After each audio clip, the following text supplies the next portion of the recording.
Shalom Aleihim. Bapak Yahweh memberkati saudara sekalian. Malam ini saya akan mengajak untuk kita bersama-sama membaca kitab suci kita di dalam kitab Hosea pasal 4 ayat yang ke-6. Saya tunggu sampai saudara menemukan ayat ini. Hosea pasal 4 ayat yang ke-6. Kalau sudah ketemu, saya akan membacakannya untuk saudara. Demikianlah bunyinya. Umatku dibinasakan karena kurang pengetahuan. Oleh karena kamu menolak pengetahuan itu, aku pun menolak kamu menjadi imam bagiku. Oleh karena kamu melupakan Torah Elohimmu, aku pun akan melupakan anak-anakmu. Saudara, di dalam ayat ini ada satu kata kunci yang cukup menarik yang bisa kita sama-sama pahami, yaitu tentang kurang pengetahuan. Di dalam teks kitab suci LAI, terjemahannya tidak tepat, saudara. Karena di sana dikatakan umatku binasa karena tidak mengenal si A. Tidak mengenal dan kurang pengetahuan itu sangat berbeda. Orang yang kurang pengetahuan itu berarti sudah mengenal, tetapi pengetahuan saja yang kurang. Dia tidak banyak mengetahui di dalamnya. Di dalam teks terjemahan bahasa Ibrani atau teks Ibrani dikatakan nitmu ami mibeli hadaat ki atah hadaat ma asta wa em aseka nikahen li watiskah torah eloheka eskah baneha gam ani. Ada dua kata yang bisa menjadi kata kunci, yaitu kata mibeli hataat atau kurang pengetahuan dan kata Torah. Sebab kalau dikatakan kurang pengetahuan, pengetahuan yang apa? Nah, ini yang harus kita ketahui, saudara-saudara. Dan kalau kita melihat di dalam kitab suci kita, Torah itu adalah menjadi satu ketetapan yang tidak bisa diganggu gugat. Kalau kita melihat di Indonesia ini ada istilah undang-undang dasar. Nah, Torah itu adalah undang-undang dasarnya. Nggak bisa diganggu gugat, nggak bisa dirubah-rubah semau-maunya sendiri. Nah, malam hari ini, saudara-saudara, saya akan tunjukkan kepada saudara sekalian bahwa kalau kita mempelajari tentang Torah, kita pasti akan tahu tentang apa yang namanya Bible Code. Nah, ternyata saudara-saudara, Bible Code itu sudah menulis tentang penghancuran menara kembar. Tetapi saya tidak akan bicara tentang Bible Code-nya, toh itu sudah terjadi. Tetapi yang akan saya sampaikan di sini adalah misteri apa di balik semua peristiwa ini. Kondisi dan keadaan yang ada di dunia ini sudah semakin tidak menentu. Jadi kita harus memiliki pengetahuan tentang apa yang sedang terjadi, yang saat ini kita sama-sama ada di hidup ini. Dan Torah sudah memberitahukan hal ini melalui Bible Code akan peristiwa-peristiwa yang terjadi di atas muka bumi ini. Karena kalau saya perhatikan banyak sekali gereja-gereja pada umumnya, mereka tidak pernah mengungkap akan banyak hal yang sekarang sedang terjadi di akhir-akhir zaman ini. Sementara waktunya itu sudah sedemikian luar biasa. Nah, saya akan tunjukkan kepada saudara tentang sepak terjang dari Illumi Corps. Apa itu Illumi Corps? Saudara yang terkasih, Illumi Corps ini adalah, kalau kita lihat kata Illumi saja, saudara sudah bisa langsung menebak dia ini kelompok apa. Pasti saudara sudah tahu kelompok apa kira-kira saudara? Kelompok di Illuminati, betul ya? Kelompok di Illuminati. Kita tentu tahu bahwa kelompok ini adalah kelompok yang cukup radikal, dan dia sekarang ini sedang menguasai dunia ini, walaupun belum seutuhnya dia menguasai, tetapi kelak inilah yang akan menjadi kelompok dari pendukung anti Hamasiyah. Karena dari kelompok ini kita akan melihat sepak terjangnya. Kenapa Yesua mengajarkan kepada kita untuk kita melihat tanda-tanda zaman? Kenapa kitab Gilyahna, Nabi si Yohanan juga memberitahu supaya kita menghitung bilangan binatang itu yang jumlahnya 666. Malam ini saya akan kupas sedikit tentang sepak terjang dari The Illuminati, walaupun tidak sampai dalam. Karena ketika saya mempelajari ini, saudara, terus terang saja saya terperangah, dan saya tidak tahu harus memulai dari mana. Karena gerakan ini sudah mengakar seperti kanker, itu sudah sampai ke seluruh tubuh. Jadi saya agak bingung waktu menyiapkan materi ini, saudara. Saya akan mulai dari mana ini? Karena sebegitu luasnya kelompok di Illuminati ini sudah menguasai seluruh jaringan yang ada di atas muka bumi ini. Saya berdoa kepada Tuhan, saya katakan, Tuhan, beri saya awal untuk menyampaikan ini dari mana dulu ini. Saya bingung karena semua sudah dikuasai oleh mereka. Tinggal waktunya sampai, maka anti Hamasiyah berkuasa, dan orang yang tidak ada di bawah kekuasaannya pasti akan dihancurkan, saudara. Nah, sekarang kita akan lihat bahwa di Illuminati itu ada semacam kayak piramid begini. Ini yang saya tunjukkan kepada saudara, ini adalah ujung atas sendiri, ya, ujung atas sendiri. Ini disebut pemilik dan manajer di Illuminati, ya. Kemudian kalau saya turunkan, nah ini ada tiga susun di bawahnya. Ini adalah manusia-manusia yang dijadikan korbannya. Kelompok di Illuminati itu memandang perlu pengurangan penduduk dunia ini. Seperti saudara ketahui bahwa dunia ini itu sudah dihuni sekitar 7 miliar manusia.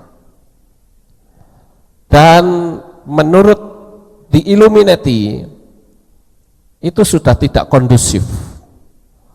Terlalu banyak manusia di atas muka bumi ini, harus dikurangi. Dan yang paling ideal, bumi ini diduduki 500 juta manusia. Selebih dari itu, katakanlah lewat dari 1 miliar manusia, itu sudah isinya kekacauan. Nah, saya akan tunjukkan kepada saudara terlebih dahulu tentang jejaring atau jaringan-jaringan yang mereka sudah lakukan sampai saat ini. Di sini ada yang paling atas ini tadi, ya, ada presiden atau CEO, kemudian Supreme Council, kemudian Executive Manager, ini jadi Supervisor, dan ini jadi. Saya tidak akan membahas ini, saudara, karena ini kalau dibahas satu persatu, wah ini rupa-rupanya agak jelimet juga.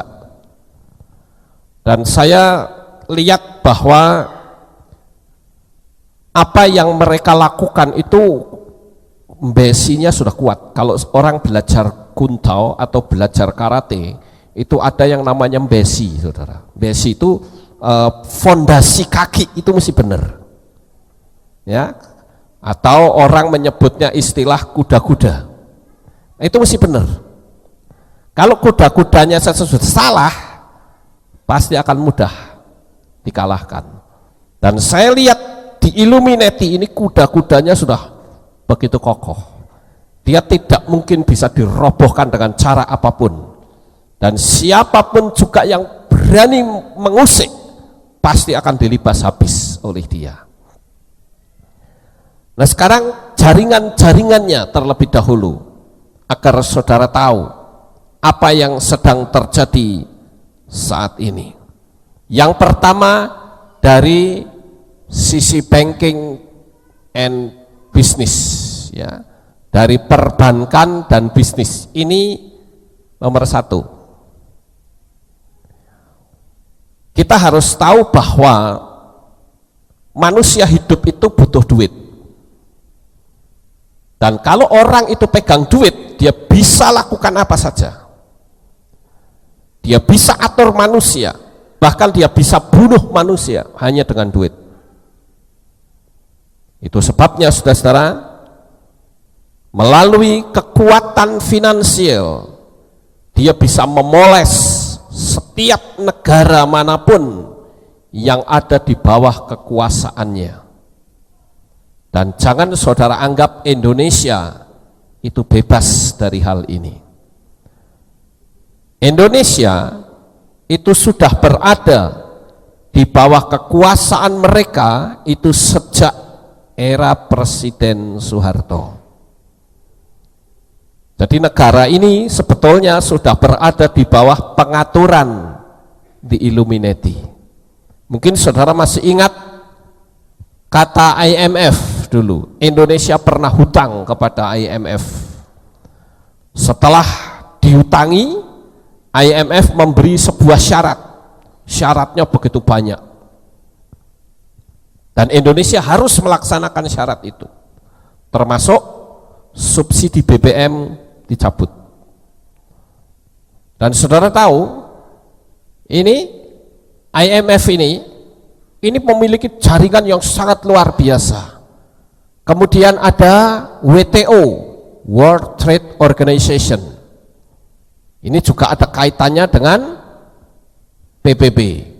Kalau saudara lihat beberapa waktu yang lalu, ya, tepatnya tanggal 3 sampai 6 Desember, mereka melakukan pertemuan bersama di Bali, ya, WTO ini.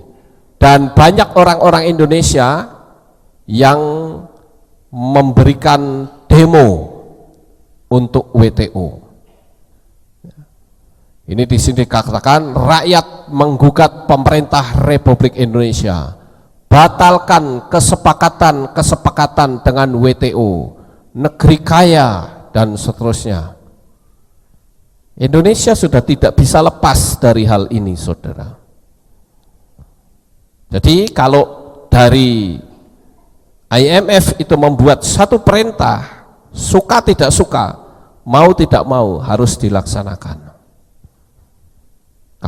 Kalau tidak mau melaksanakan, ya nggak apa-apa, bayar, baru kamu bebas dari aturan saya.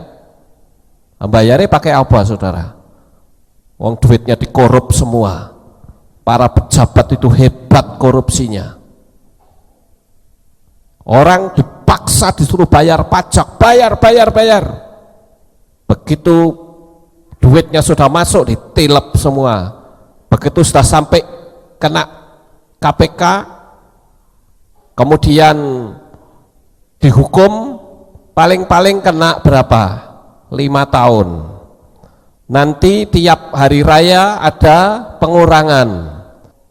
Ini yang terjadi sekarang, saudara. Dan kita bisa melihat bagaimana kondisi hukum di Indonesia itu sangat mengerikan sekali. Masa orang yang ada di dalam penjara itu bisa mengendalikan peredaran narkoba? Kan sesuatu yang impossible sebetulnya, tidak mungkin, kecuali kalau ada oknum-oknum yang bermain di sana. Jadi kalau ada jaringan, katakanlah seperti si Freddy yang dieksekusi beberapa waktu yang lalu, kemudian bisa mengedarkan narkoba ke seluruh penjuru dunia tanpa ada oknum atau pribadi yang bermain, mustahil, saudara. Apalagi itu tahanan yang kelas kakap, yang sudah dieksekusi. Tidak mungkin. Begitu ketahuan, paling cuma dikatakan, kok hebat ya kamu bisa. Ya hebat dong, ada orang dalam kok. Ini kondisi dunia, kondisi hukum, semua bisa dibeli dengan duit, saudara. Nah, sekarang kita lanjut di sini,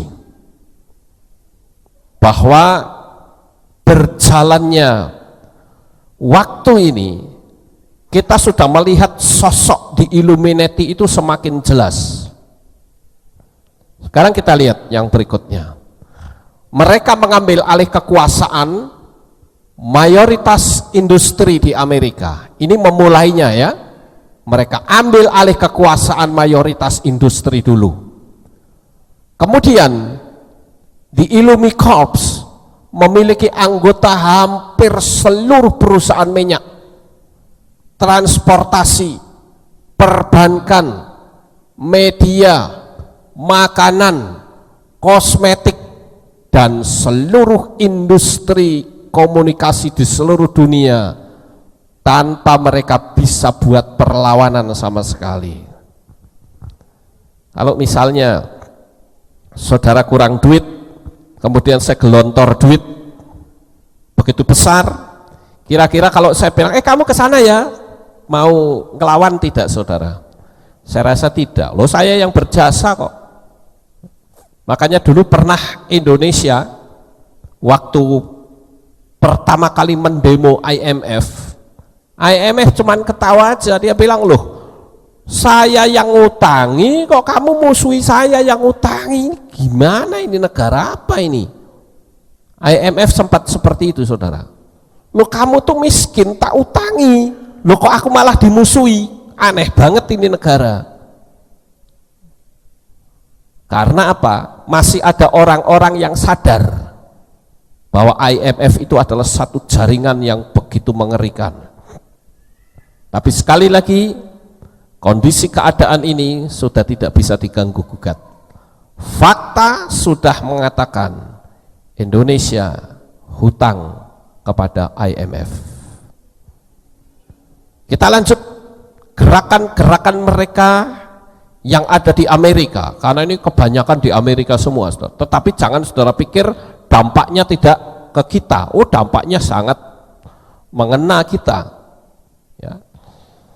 Kita lihat yang berikutnya, yaitu di bidang militer dan intelijen. Di Illumi Corps itu telah menguasai militer Amerika untuk prototip kekuatan polisi dunia. Jika semuanya sudah siap memerintah di tatanan dunia baru, perhatikan kata semuanya. Semuanya ini apa? Jaringan-jaringan yang lain. Jaringan-jaringan yang lain ini harus lengkap dulu. Baru nanti setelah lengkap, nah dia akan menunjukkan taringnya. Ini loh aku, kamu tidak tunduk tak pites. Kira-kira begitu, saudara. Dan sekali lagi kita harus mau membuka mata kita untuk kondisi keadaan dunia yang semakin tidak menentu. Karena kalau kita lihat kedatangan Yeshua HaMasyiah itu sudah semakin dekat sekali. Yang berikutnya, saudara-saudara, melalui norma-norma keuangan militer federal dari di Illumi Corps bisa mengembangkan suatu model peperangan baru, yaitu pengurangan populasi. Jadi penduduk dunia ini akan dihabisi dulu, ya. Tapi mereka tidak menggunakan perang yang sungguhan. Ketahuan dong kalau perang sungguhan, saudara. Ayo kita perangi seluruh dunia, oh ketahuan. Jadi mereka menggunakan cara yang begitu halus, yaitu menggunakan apa? Alam. Alam pun bisa dipakai untuk menghancurkannya. Saya beberapa waktu yang lalu, sudah cukup lama, pernah menyampaikan satu materi di mana saya bercerita tentang mesin harp, ya, yang ada di Gakona, Alaska. Harp ini adalah High Frequency Active Auroral Research Program. Ini mesinnya seperti ini, saudara. Ini banyak antena-antena. Nah, ini bisa menciptakan gempa bumi yang besar di dunia ini. Dia pun bisa menciptakan gelombang tsunami yang ada di Indonesia, yang ada di mana-mana. Jadi kalau saudara lihat tsunami, jangan saudara pikir itu adalah buatan Tuhan. Tidak. Saya tetap percaya bahwa kitab suci yang saya pegang itu valid, tidak bisa diganggu gugat.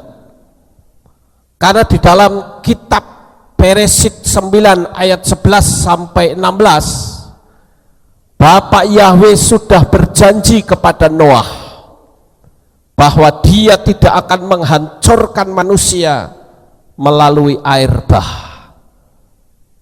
Barangkali kalau kita kurang memahami akan dunia teknologi atau wawasan kita pendek, kita akan menganggap bahwa tsunami itu adalah karena Tuhan yang membuat. Saya katakan tidak. Yang bikin itu dari harp, saudara. Saya akan bacakan untuk saudara janji Tuhan ini, dan saya mempercayai 100%.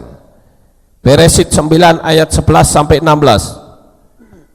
Aku akan menegakkan perjanjianku dengan kamu, dan segala makhluk tidak akan dimusnahkan lagi oleh air bah, dan tidak akan ada lagi air bah untuk menghancurkan bumi.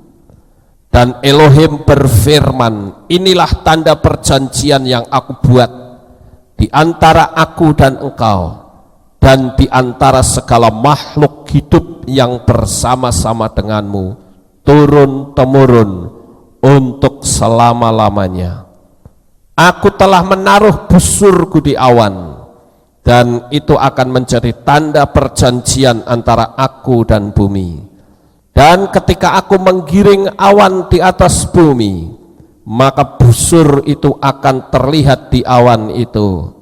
Dan aku mengingat perjanjianku yang ada di antara aku dan engkau, dan di antara setiap jiwa yang hidup di dalam segala daging, dan air tidak akan lagi menjadi air bah untuk memusnahkan segala daging. Dan busur itu akan ada di awan, dan aku akan melihatnya untuk mengingat perjanjian kekal antara Elohim dengan setiap yang bernyawa yang hidup di antara segala makhluk yang ada di muka bumi. Jadi dari ayat ini jelas Bapak Yahweh itu berfirman bahwa bumi ini tidak akan rusak, tidak akan dihancurkan oleh air bah. Yang dimaksud air bah di sini adalah air bah yang dari Tuhan, saudara. Semua sudah tidak akan lagi aku lakukan. Lalu dia beri tandanya, janji Tuhan itu dengan pelangi. Bahkan di situ dikatakan turun temurun dan selama-lamanya. Ya, di situ dikatakan turun temurun untuk selama-lamanya. Aku telah menaruh busurku di awan dan sebagainya. Dan di bagian bawah diulangi lagi, ya. Dan aku akan melihatnya untuk mengingat perjanjian kekal. Kata perjanjian kekal itu berarti bukan 1-2 tahun, bukan 1-2 miliar tahun. Yang namanya kekal itu berarti tidak memiliki waktu. Nah, Bapak Ibu yang terkasih, seperti yang tadi saya katakan di atas, bahwa tsunami, gelombang yang setinggi gedung bertingkat sekalipun tidak akan pernah terjadi. Jadi kalau ada seperti ini, jelas bukan buatan Tuhan. Betul ya saudara? Saudara mengakui enggak itu? Ini buatannya manusia, yang mana manusia itu ingin dikurangi dengan cara yang alamiah supaya tidak kelihatan. Jadi saya tetap percaya akan janji Bapak Yahweh. Kemudian yang berikutnya yaitu di bidang politik. Bidang politik ini juga sudah dikuasai oleh di Illuminati. Sistem politik Amerika itu sudah total dikuasai oleh di Illumi Corps, dikenal dengan persetujuan TST, tahu sama tahu, melakukan apapun demi kekuasaan, yaitu dengan cara apa? Melalui media mereka memainkan satu kubu untuk melawan kubu yang lain. Di Illumi Corps menciptakan kandidat liar untuk membuyarkan nilai kandidat yang resmi. Bila perlu mereka memakai kekuatan uang. Dan ini sudah ditiru oleh partai-partai politik di Indonesia yang disebut dengan apa? Kampanye hitam, black campaign, kampanye hitam. Mereka dikasih duit. Ini kan teorinya di Illuminati sebetulnya, saudara. Orang Indonesia juga sudah pandai untuk meniru di Illuminati. Kemudian kita lihat lagi dari sisi yang lain, yaitu pendidikan atau education. Pendidikan ini pun juga sudah dikuasai oleh mereka.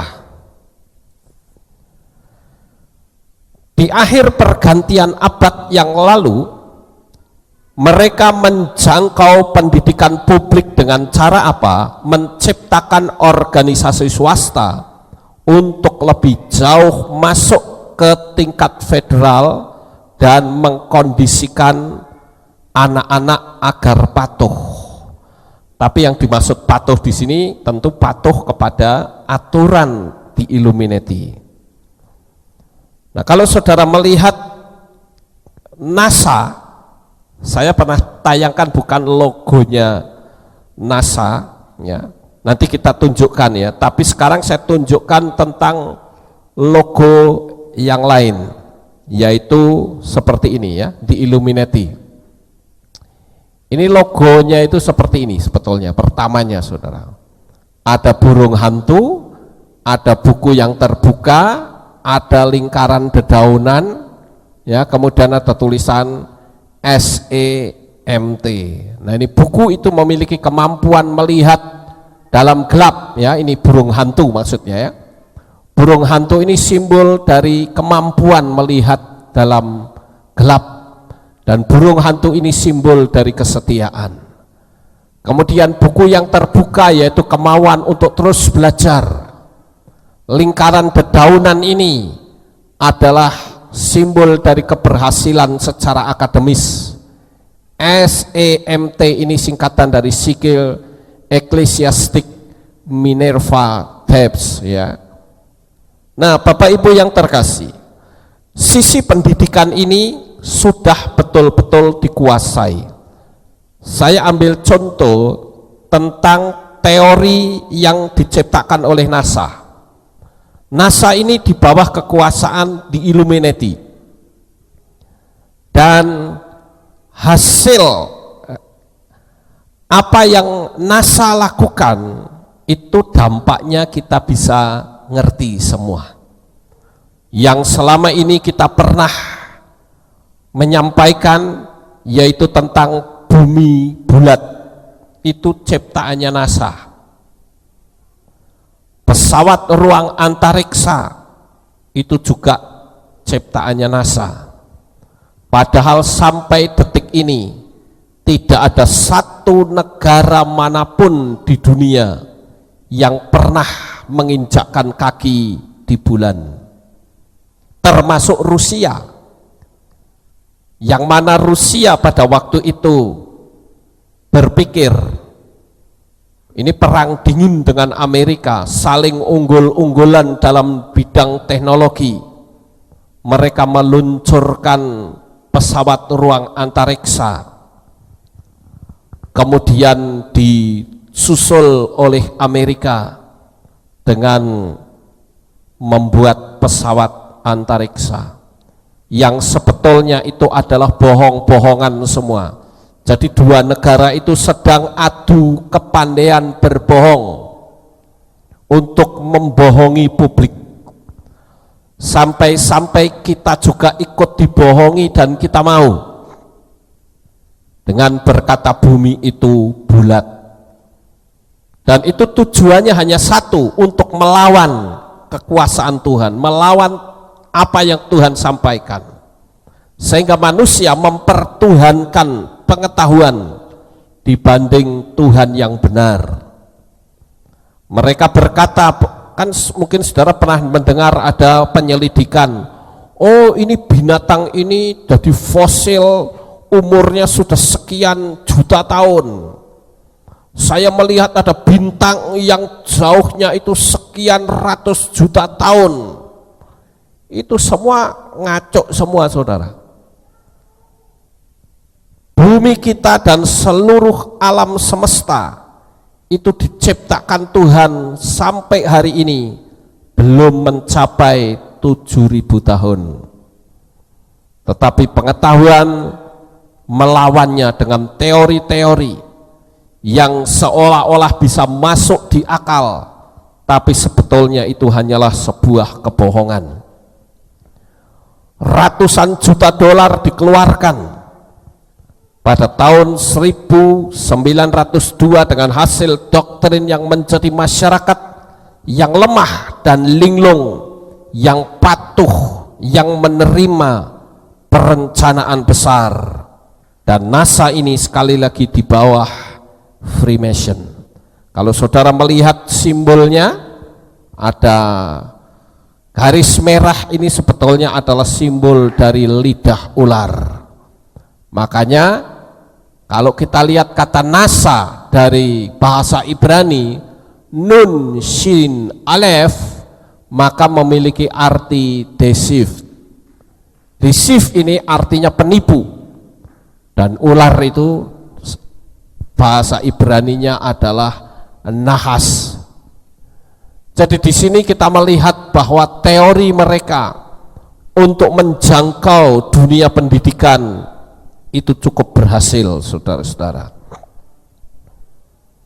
Kemudian yang berikutnya, di Illumi Corp telah memiliki rekanan yang mendukung, termasuk American Historical Association yang merupakan organisasi resmi untuk melihat sejarah pengetahuan dan kekuatan, sehingga kita harus melakukan segala sesuatu terhadap hasil-hasil kebenaran dengan menulis ulang sejarah yang disesuaikan dengan kepentingan di Illumi Corps, sehingga generasi berikutnya tidak memperoleh kembali apa yang seharusnya. Dan kita melihat saat ini begitu cepat perkembangan yang ada, yang sedang menguasai dunia ini. Kemudian saudara-saudara, dengan cepat pula dia mempengaruhi kebudayaan untuk mencapai tujuan di Illumi Corps. Tahukah saudara bahwa di Vatikan itu ada teropong yang diberi nama Lucifer. Lucifer itu mereka pasang di situ dengan membuat sebuah singkatan, yaitu Large Binocular Telescope Near Infrared. U-nya adalah utility, which C-nya kamera, and integral, Field Unit for Extragalactic Research. Ini disingkat dengan Lucifer. Ini teropongnya, saudara. Dan ini mereka semua orang-orang di Illuminati. Ya. Paus yang sekarang ini mereka dari Jesuit, ya, Ordo Jesuit. Nah, Bapak Ibu yang terkasih, saya akan tunjukkan kepada saudara sebelum saya melangkah lebih lanjut. Mungkin saudara pernah mendengar dua gedung kembar yang hancur, yaitu World Trade Center di New York, Amerika. Tahukah saudara bahwa sebetulnya beberapa tahun jauh sebelum peristiwa itu terjadi, bukan saja telah tercatat di Bible Code ribuan tahun yang lalu, karena Bible Code ini adalah merupakan rangkaian kata-kata yang ada di dalam Torah, tetapi juga ada sebuah film yang sudah memprediksikan akan hancurnya World Trade Center. Saya akan putarkan videonya, saudara-saudara. Video ini atau film ini sebetulnya menjadi favorit saya karena saya senang dengan video yang fantasi macam begini, yaitu Back to the Future. Back to the Future itu sampai 3 seri, sangat menarik sekali. Nah, ternyata di film Back to the Future, di situ sudah ada prediksi untuk menghancurkan menara kembar gedung World Trade Center. Kita akan saksikan videonya, saudara-saudara, sebelum saya lanjut. Clandestinely concealed in this Hollywood classic is a prophetic prediction about the events of September 11th.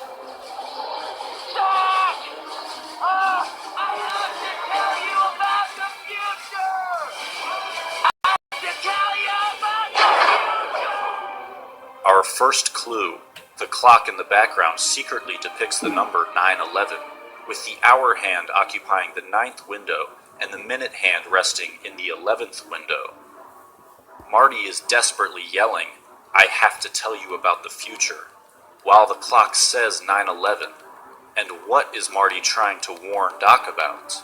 A terrorist attack. Dear Dr. Brown, on the night that I go back in time, you will be shot by terrorists. He is warning about this attack, which won't occur until decades in the future. Holy shit!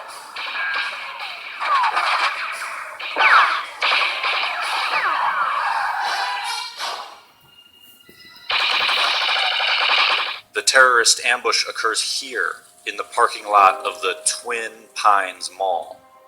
Of the multitude of names that this scene could have had, why is it called the Twin Pines Mall? It will soon become clear that this scene is supposed to represent September the 11th. Twin is a reference to the Twin Towers. And when we look closely, we can see that the clock at this scene also says 9/11. Both of these clocks veil a code for September the 11th, the first appearing during the warning of the attack, and the second appearing during the attack itself. And to even hammer the point home, here at the Twin Pines Mall, we are shown 2 more clocks, and both of them also display the barely hidden value 9/11. You will be shot by terrorists. So all of these 9/11s are on clocks, because 9/11 is more than just a number. It's a time, a specific time in history, a date. It appears on clock after clock, while Marty frantically warns about an impending event in history. These clocks are denoting the date of that event, while terrorists are attacking. And what about these terrorists? Because terrorists can come in many forms, look any different way, be from any part of the world. But these terrorists happen to share the same ethnic roots as the alleged 9/11 hijackers, and stage their ambush at the Twin Pines Mall. We can be certain that Twin is made to represent the Twin Towers, because after the terrorist attack occurs, the word twin is removed. Prior to the terrorist attack, there are twin monuments. After the terrorist attack, there is only one monument. There are no more twin towers, twin monuments, twin pines. They're gone. And a single monument takes their place. The single monument now at Ground Zero is the One World Trade Building. The twins are gone, and the lone, or one, now stands. It is incontrovertible that this film is riddled with 9/11 symbolism. But symbolism aside, what if there was a literal depiction of the Twin Towers that showed them collapsing? This in fact does occur in the movie. We will see it at Marty McFly's future house. I don't believe it. I live in Hilldale. This is great. Way to go. Marty, stay here. Change clothes. If I need you, I'll holler. Oh, come on, Doc. I want to check on my house.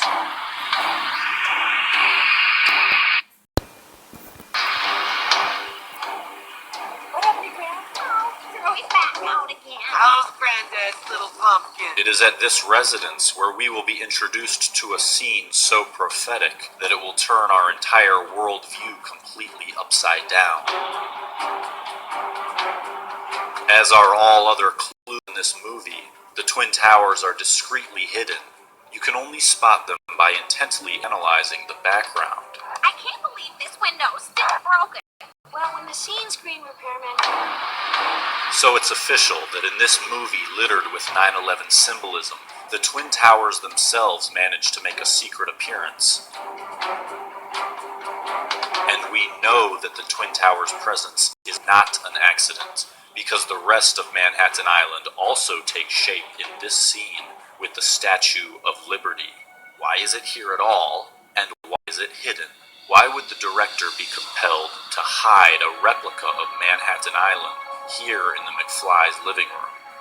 First, we should keep in mind that this movie surrounds a Middle Eastern terrorist attack with symbolic 9/11s, so the mere fact that the Twin Towers themselves also appear in this film is indescribably alarming. But it's not just their appearance that's alarming.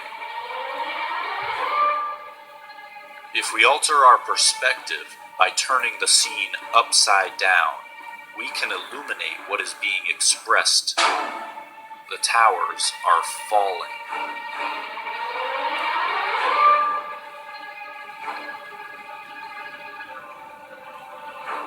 It would solidify our point if there were justification for viewing this scene upside down.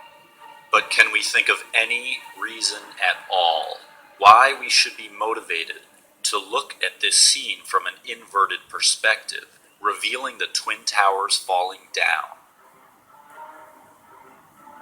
In the entire three-part series of Back to the Future, there is only one cameo ever made by an upside-down human being, and it is in this scene. This is the only time an upside-down character will ever be viewed, and it's for a reason. We are being instructed to observe the event from his perspective.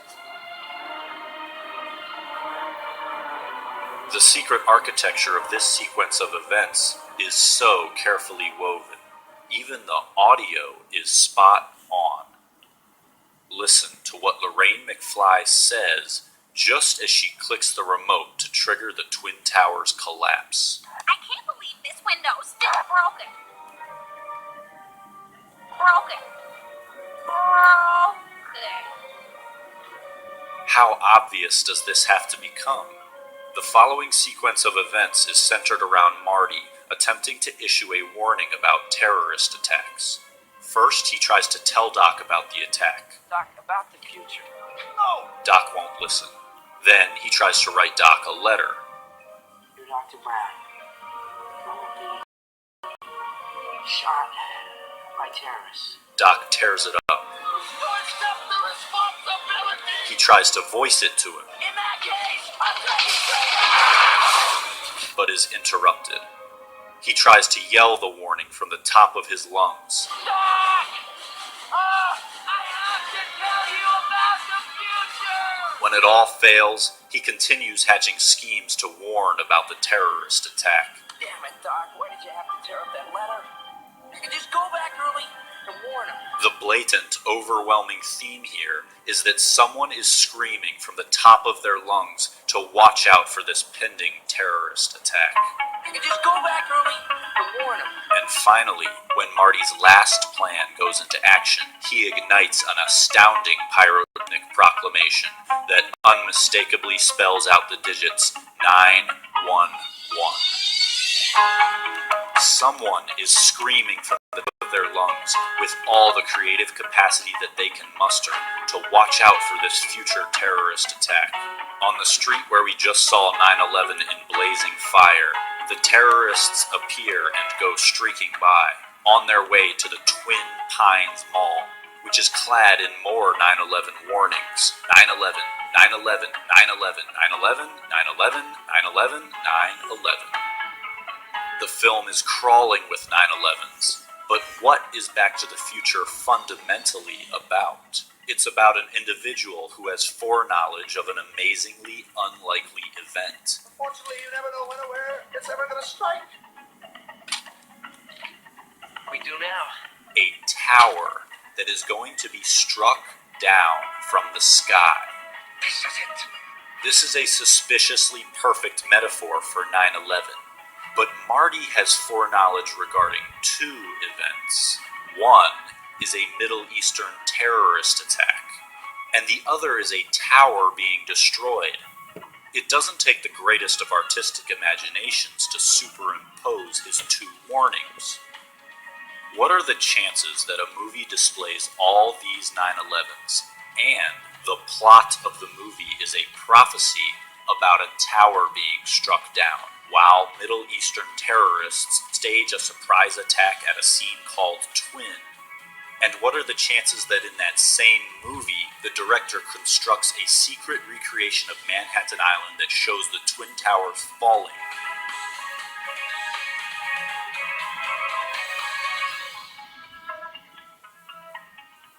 But how does Marty know about this tower being destroyed? He acquires this information about when and where the strike will happen via this flyer from this woman. Take a look in the background, where you'll see the actual, all-seeing eye of the Illuminati. You never know when or where it's ever gonna strike. Ya, sampai di sini dulu, saudara-saudara. Jadi kode-kode itu sendiri sudah mereka buat, sudah dipersiapkan sedemikian rupa untuk menghancurkan Twin Tower. Dan saya cukup tertarik ketika saya menyelidiki film tentang hancurnya dua menara kembar. Ternyata itu sebuah konspirasi politik yang sangat mengerikan, saudara-saudara. Karena dari hasil penyelidikan, ya saya perhatikan mereka ulang-ulang dan diperlambat. Itu sebetulnya yang menghancurkan. Itu adalah sekelompok dari suatu konspirasi politik tingkat tinggi Amerika. I copy that. Tetapi untuk mengalihkan Yeah, I can talk. pandangan dunia agar ngeroyok Osama bin Laden, karena memang Copy dia that. Go sulit ahead, I'm untuk ready. dicari. Ada satu video yang tidak beredar di umum tapi sempat masuk ke YouTube, yaitu ketika Well, beberapa from menit we can see sebelum right here as pesawat we were itu coming datang, up the Hudson River, itu we sudah can ada see ledakan thick di bawah black di lobi. smoke indicating the fire is still going on ketika right pesawat now in itu the World nabrak, Trade Center.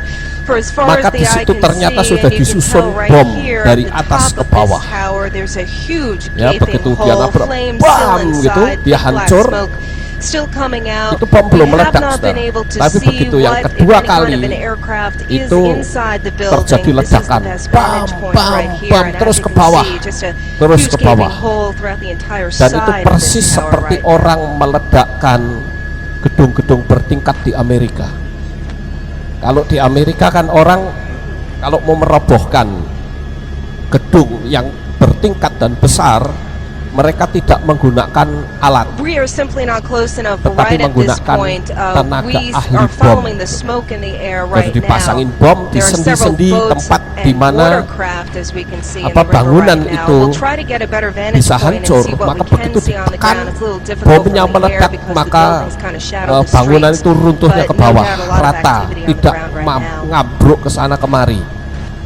Begitu juga dengan cerobong-cerobong yang besar. Saudara bisa saksikan itu di YouTube, bagaimana hebatnya ahli bom di Amerika. Dan penyelidikan World Trade Center ini sangat menarik sekali, karena salah satu di antara yang bicara adalah anggota pemadam kebakaran. That apparently does look like it is Dia in the other menceritakan building at banyak this hal, point. bagaimana bom itu diledakkan di tingkat paling tinggi terus ke bawah.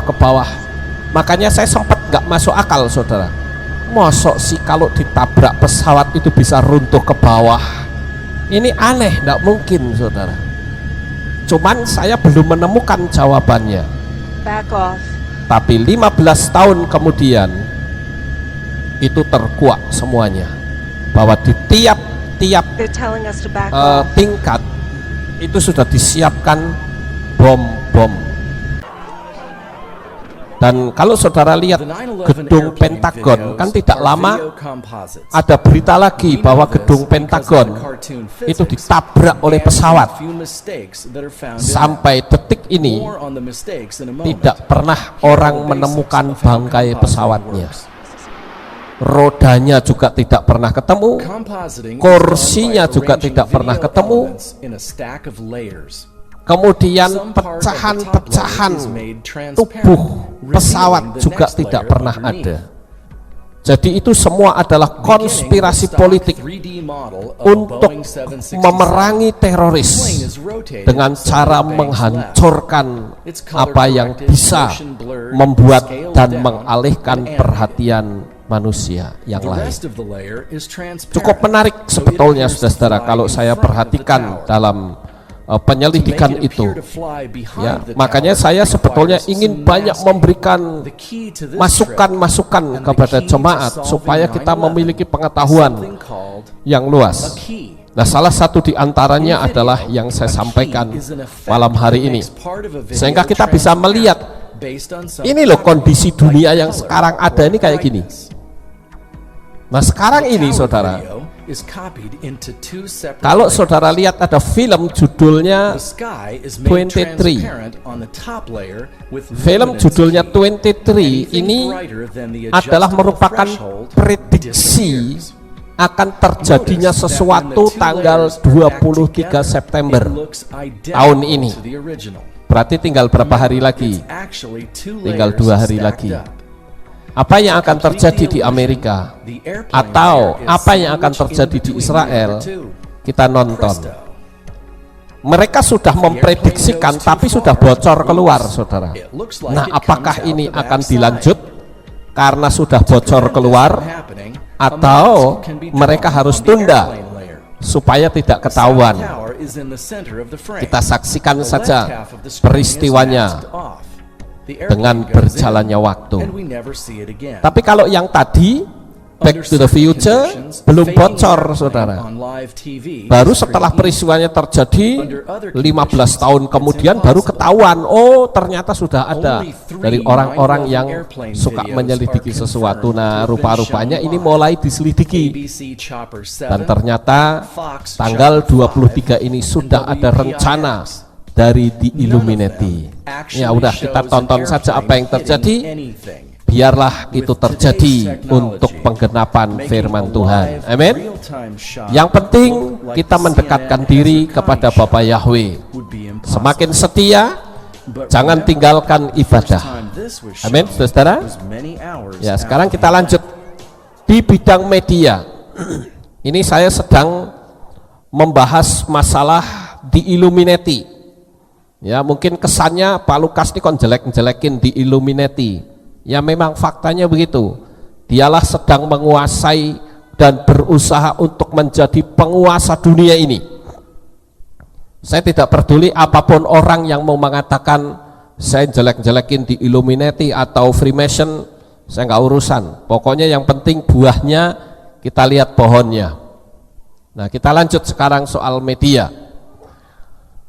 Media juga dipakai untuk membentuk opini publik mengenai peristiwa yang sedang berlangsung dan keadaan sikap yang diinginkan berkenaan dengan agenda masa depan melalui berita, hiburan, dan penggugah selera dalam satu selera yang sama.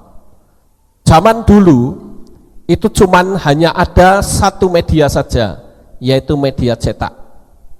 Tapi sekarang hampir semua media itu bisa diakses.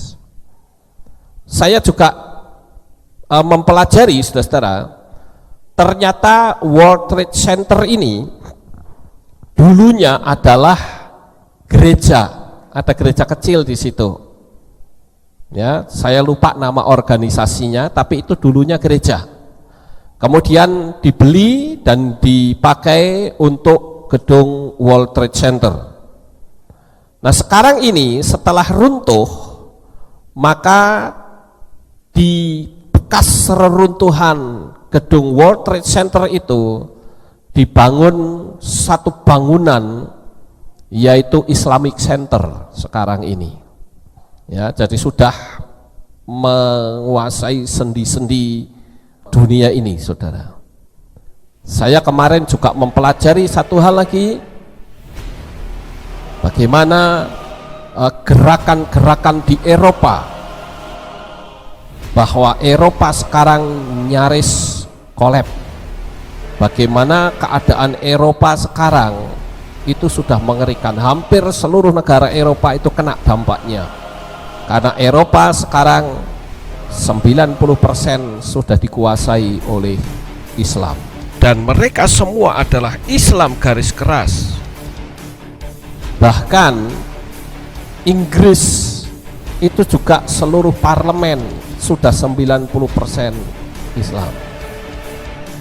Beberapa tahun yang lalu saya pernah menyampaikan satu materi dan saya berkata begini, saudara, sekarang ini Inggris sedang berusaha untuk dikuasai oleh Islam, dan mereka semua adalah Islam garis keras. Rupa-rupanya ada satu jemaat yang tidak setuju, saya nggak perlu sebut namanya. Jemaat itu membuat pernyataan saya keluar dari gereja Alpha Omega. Karena apa? Karena Pak Lukas itu ngomongnya ngawur. Eropa itu mustahil dikuasai Islam, karena Eropa itu negara Kristen. Tapi sekarang sudah terjadi. Jaringan itu masuknya pelan, tetapi pasti. Bagaimana hebatnya kerusuhan yang terjadi di Eropa, saudara. Itu imigran mereka bikin ulah mengerikan sekali. Mereka bahkan memperkosa gadis-gadis muda. Wes imigran, ya, nggak punya surat-surat tapi berulah lagi. Ini ngeri sekali, saudara. Makanya kalau kita lihat kondisi keadaan zaman sekarang, kita tidak bisa mengatakan bahwa Eropa itu negara yang aman. Saya ngomong sama teman saya yang di Swiss, karena teman saya itu ngomong begini, wah enakan saya ya Pak Lukas, saya ada di Swiss, negaranya aman, tentram, pemandangannya indah. Saya katakan, kamu nggak lihat kalau di Jenewa itu dekat CERN, baru-baru ini ada opera tentang gereja setan, Baphomet. Saya tunjukkan videonya ke dia. Saya bilang, aman? Kamu bilang itu bagaimana? Akhirnya dia bilang, kok medeni ya? Nah, katanya kamu aman di situ. Ya.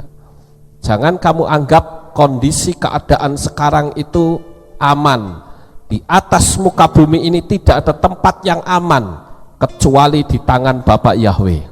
Itu yang paling aman, saudara-saudara. Ya, jadi kita harus berhati-hati. Lanjut. Dulu cuman hanya punya media cetak. Sekarang mempunyai semua media untuk program pengkondisian masyarakat lewat berbagai mediator. Saudara pernah melihat ini American Online, saudara lihat simbolnya. Kemudian ini game-game juga sudah semua terang-terangan, Illuminati, terang-terangan mereka sudahan. Ya. Kemudian ada lagi ini game namanya Grand Theft Auto, ini PlayStation City. Saya pernah bingung lihat game ini, saudara. Dulu anak saya Michael senang banget main game ini. Cuman saya kok agak kurang pas ya dengan game ini. Kenapa? Karena game ini di situ ada orang naik sepeda motor bawa senapan. Orang masih jalan enak-enak ditembakin, dor. Saya pikir nih salah apa ini orang ditembakin, ya. Kemudian nanti motornya atau mobilnya dirampas, dia jalan lagi. Saya pikir oh ya pantas wong judulnya aja Grand Theft Auto, ya.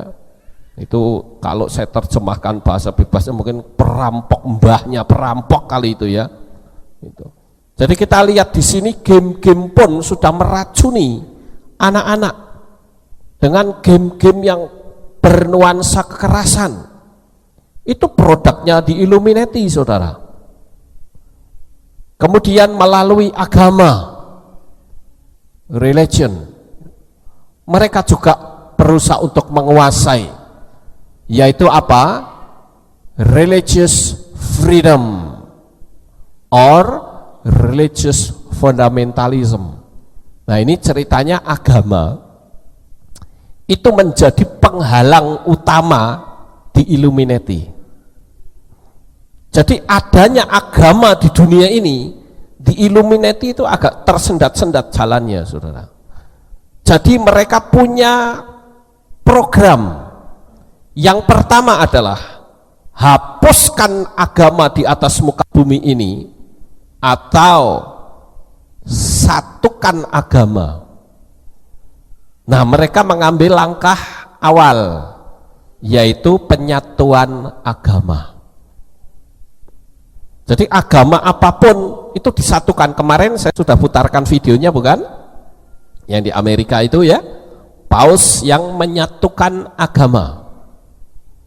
Nah, saudara yang terkasih, itu cara halus penyatuan agama dengan dalih percaya cinta. Bukan percaya pada Tuhan, tapi percaya cinta.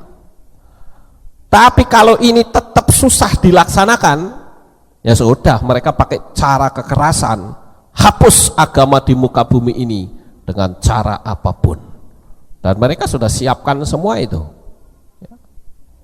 Nah, kita lihat di sini, saudara. Agama adalah penghambat yang sangat luar biasa. Jadi cara satu-satunya adalah menyatukan mereka atas dasar cinta pada sesama. Karena agama menjadi penyebab rusaknya dunia ini. Bersatunya agama, maka akan terwujud tatanan dunia baru atau one world order. Jaringannya itu sudah begitu luar biasa luas. Makanya saya menyiapkan ini bingung saya pertamanya. Ini saya harus mulai dari mana dulu ini? Karena luar biasa sekali gerakan mereka itu. Apa di dunia ini yang tanpa mereka? Semua ada. Kita lihat yang berikutnya. Nah, ininya. Their final goal is to have a new world order with one religion, satu agama, ya, one currency, satu mata uang, and a microchip population using the mark of the beast 666. Jadi semua akan diatur oleh mereka, saudara, termasuk yang memakai microchip. Orang yang memakai microchip hidupnya akan dijadikan robot. Jadi semua akan patuh kepada peraturan, apalagi kalau mesin HARP juga dihidupkan, mesin CERN juga dihidupkan. Jadi apa dunia ini, saudara? Waktunya sudah begitu singkat. Kita sudah tidak bisa santai lagi di dalam mengikut Tuhan.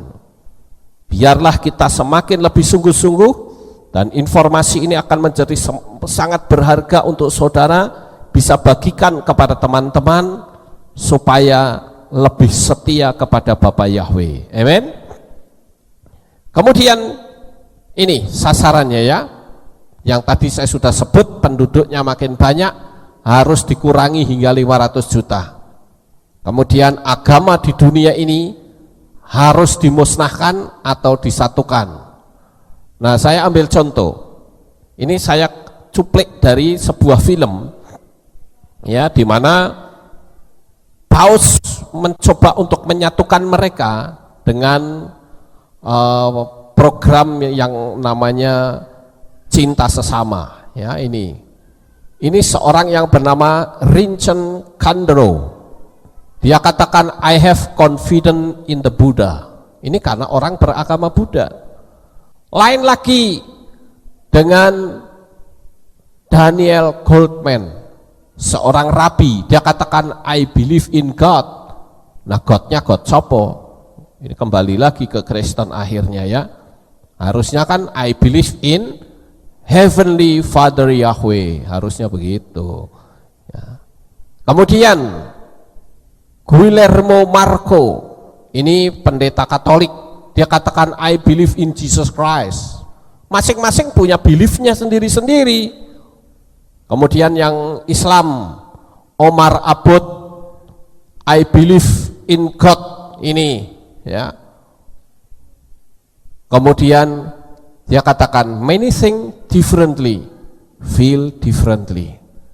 Banyak orang berpikir berbeda, rasanya juga berbeda, perasaannya juga akan berbeda.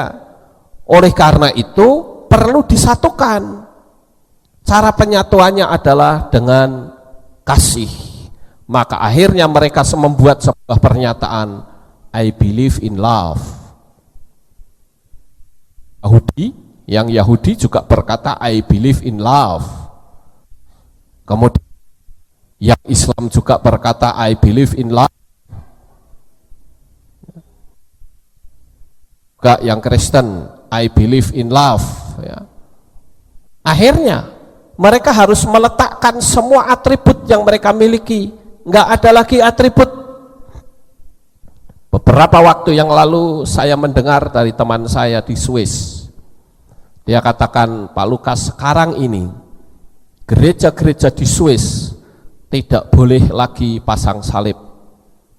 Semua atribut-atribut keagamaan tidak boleh ditonjolkan keluar. Nah, ini sudah mulai, saudara, gerakan ini ya. Jadi sudah tidak boleh lagi ada simbol-simbol. Supaya apa? Gara-gara agama ribut. Kalau saudara lihat di Asia ini ada satu negara yang aman. Di mana saudara tahu? Singapura. Kenapa? Karena di Singapura orang dilarang keras bicara agama kalau di publik. Dia boleh bicara apa saja, tapi jangan sekali-kali bicara agama. Makanya sekalipun orang bilang Singapura itu tidak terlalu menonjol soal agama, tetapi negaranya makmur. Jadi kita mesti hati-hati. Nah, saudara lihat ini Paus. Dan waktu dia duduk, dia lihat ada kalungnya. Ini kalungnya adalah kalung piramid yang ada gambar matanya, all seeing eyes. Dan mereka melakukan acara kemarin ya, yang disebut dengan all reset a movement. Barangkali orang hanya berpikir, itu acara biasa rame-rame. Oh tidak, saudara, lihat ini, simbol ini. Ini bukan simbol biasa loh, tapi ini adalah simbol Ouroboros atau simbol ular makan ekornya sendiri. Ini simbol dari kekekalan. Ini ular, ya ini kan simbolnya ini. Ini mereka lakukan acara di Amerika. Nah ini acaranya, ini di depan Tugu Obelix. Nah ini simbol-simbol Ouroboros, ada yang menyebutnya Ouroboros. Ouroboros ini juga sama simbolnya begini. Ini simbol mistik sebetulnya, saudara.